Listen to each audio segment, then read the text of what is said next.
It's so great to speak with you today about you. the new season of Special Forces. Tell me, what did you think when you got approached about being on the show? Because it's intense. Yeah, I got excited. It was like, it felt like a purpose in a way. I needed a reason, something driving me to get in shape. Yeah. And I loved it. And how did you train? I feel like you must have trained a lot ahead of the season because this is a very intense, I feel like, physical type of show. I had been just trying to improve my workout for 5 years, maybe 3 years, I don't remember. I just trying to get a better workout, and not really find enough motivation. I'd get a good hour and a half workout in, and I look at my phone and go, I'm good enough. It was great because I got the notification and what's sad is I peaked halfway there. Okay. Yeah. I started I think I had about 9 weeks to prepare. Everybody else had so much less time. But at about 5 weeks, I something went wrong and I wasn't improving anymore. I was like, what am I going to do?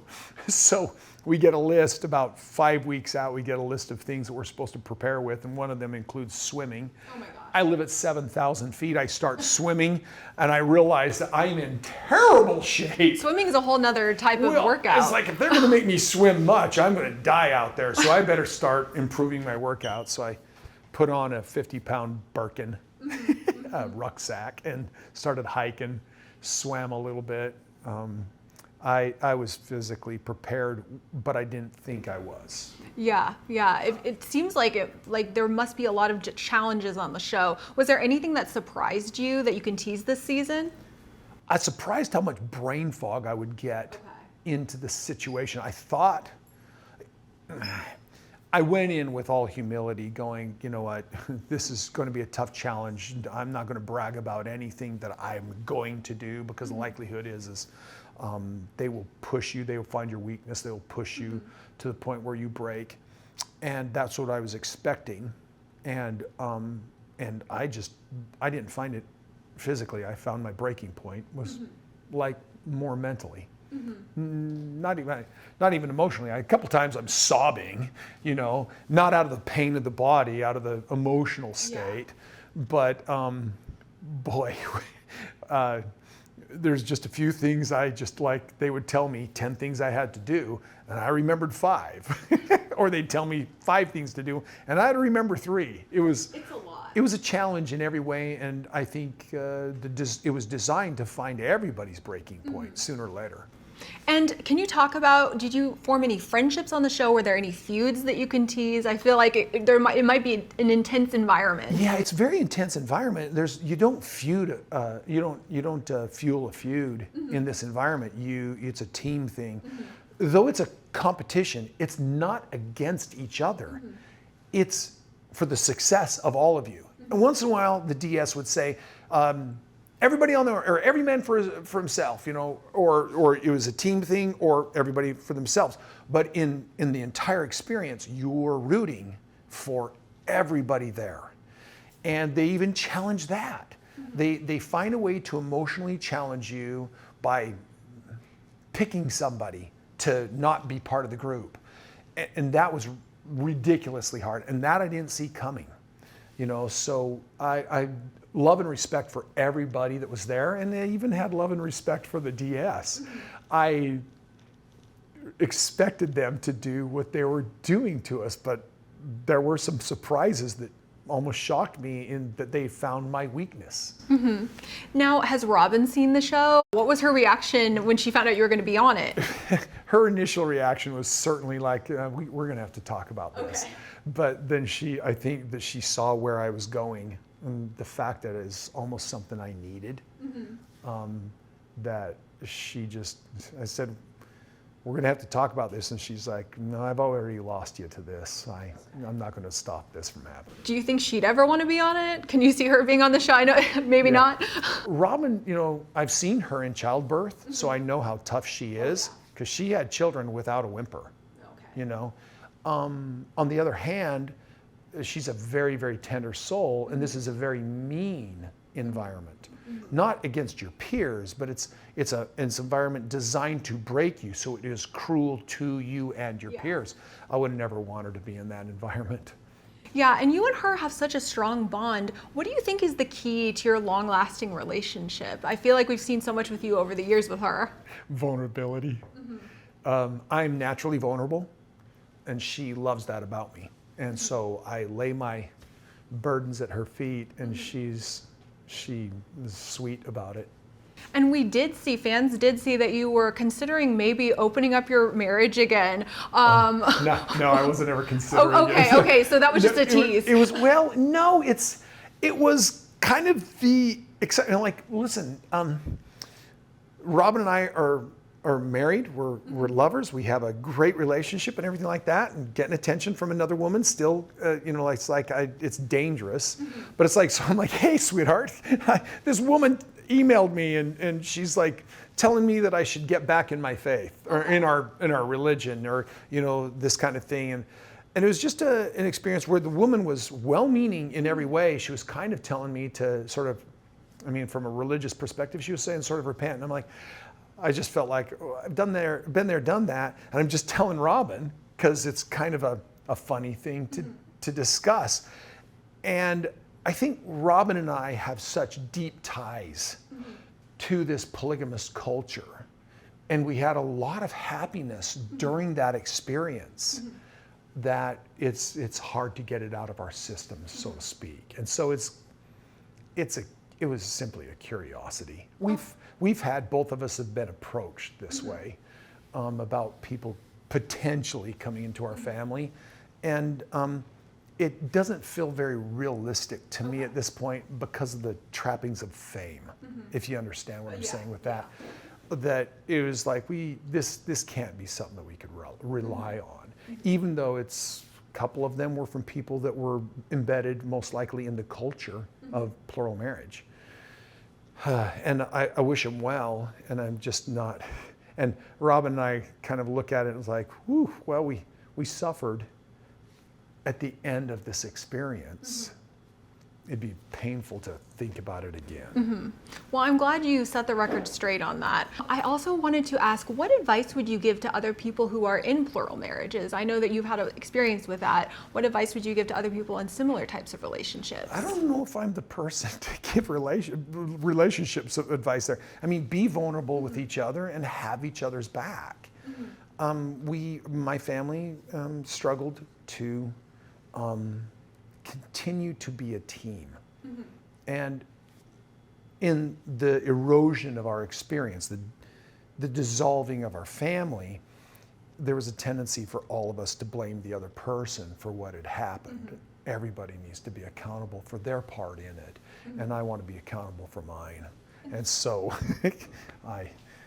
we went through a nasty breakup with the cell of Coyote Pass is what happened. And after that experience, I did some self-reflecting. Even had my beautiful wife, Robin, say, "You're not the guy. That's not who I married. Why are you behaving this way?" And I had to reflect, and I just felt like the deep spiritual sense that I needed to apologize. I was going to ask about that because I saw that you offered up some apologies. What was that experience like, and why was that the move that you wanted to make? It was a very hard experience because these people that I'm apologizing to are still very mad. What was the second part of the question? Why was this the time that you wanted to make these apologies? Because I wanted to have the whole experience with me going to Special Forces in a way was like if I could, a phoenix metaphor. I wanted to burn my old self down. Okay, a new era. A new era, and rise again from the ashes. And because this experience has been very painful, it's been very dark for 5 years. It was very hard, sad, frustrating.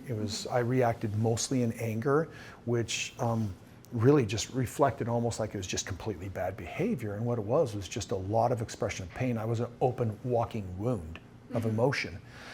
And I wanted that healing so much. I was tired of the backstabbing between us and just wanted to say, I am sorry. I apologize for my part. And it's very deeply spiritual to me to, to make this right with myself, with my wife, with God, and my exes.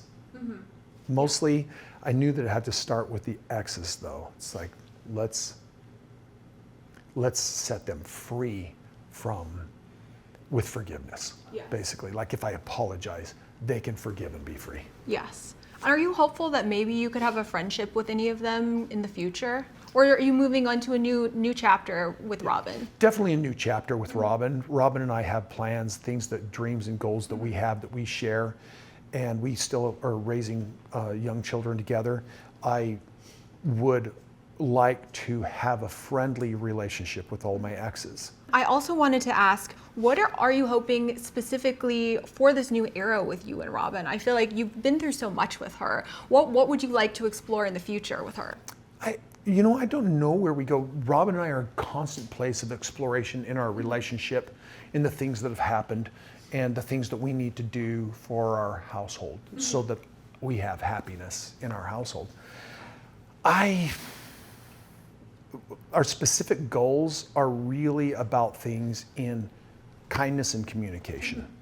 How are we going to continue to understand each other? How are we going to continue to relate with each other? And it starts with communication. Oh, yes. And jumping back to Special Forces, I know you brought up your kids. Have any of them, do they have any idea of like what's going on with Special Forces? Are they going to be watching? Well, I've talked to some of my children about it, and some of them have been excited because look, Dad's interacting with somebody that I follow or I watch or something like this. And I think that the idea of the show Special Forces is intriguing in every way, just with the way it's produced. But then if you know somebody or follow somebody or are interested in somebody who's part of it, that's even more so, because it's a dynamic that would put every one of the cast members, all 18 of us, are in a place different than we have ever been with what we do. Was there anyone specific that your kids were fans of on the show? Brie LaPaglia. Yeah, that came up. And she's big on TikTok. I feel like she's so fun to watch. Yeah, that's so. Somebody in my family was talking about that, about Brianna LaPaglia. That's so fun. Yeah. So and her and I did a lot together. We had a lot of experience together, and Brianna was like, Kody, listen, you've got to listen to me because I'm the brains and you're the brawn. So you do the heavy lifting, because I was losing my head towards the end of the experience, and it's like, okay, you can manage this, and I'll do the heavy lifting. Yeah. Now, if you had to describe, and I know this is going to be hard because everyone is like, oh, I don't know what to say, but if you had to describe the new season of Special Forces in 3 words, only 3, what would those 3 words be? The world's toughest test. I mean, like, it's just, we'll find your weakness. Okay. That's a good tagline. Well, thank you so much for speaking with me today, and congrats on this new era and this new season of Special Forces. Thank you very much. Excited to see how it all unfolds. I feel like it's such an intense show. The experience. I'm excited because I had a first-person experience, and it was so poignant, so poetic, so deep. And now I'm going to see it from a third-person perspective with my cast members, and it's going to change that perspective. I'm excited to see it because it'll be like, not just like reliving it again, but like living it through their experience, which is going to be different than mine.